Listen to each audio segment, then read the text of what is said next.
So, good day, lovers of STEM. When my daughter was in pre K, her teachers would give her homework, and her homework was to go home and practice her letters and write her name. My daughter had been reading since she was about 2 years old. So that worked for us because I told her, I was like, it's like you're in big school, you're doing homework. And I got her really excited about being 4 years old and going home and tracing her letters.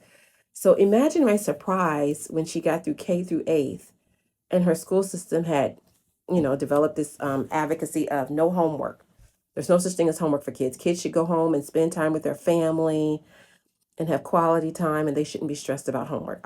I was kind of appalled as a college professor because I had been talking to my kid about getting ready for college since she was 3 years old.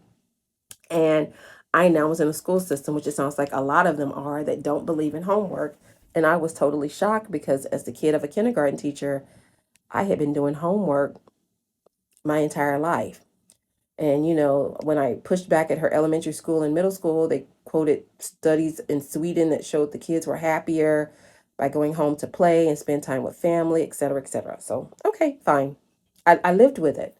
Now she's a freshman in high school and she has about 1 or 2 hours of homework a week, typically calculus or biology homework, and I'm fine with that.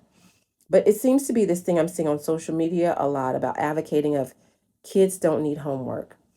And I will say, I understand from the perspective of underprivileged kids. I was a kid who worked in high school. I worked for Red Cross. I worked fast food.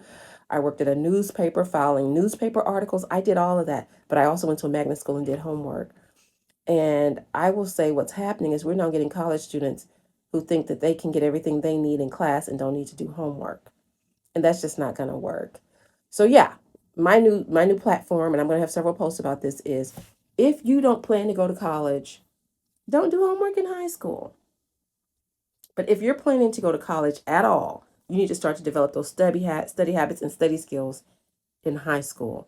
And part of that is doing homework. So my next post, I'm going to talk about doing homework in college and ways in which some professors are getting around the way homework is being done by students. Stay STEMrific.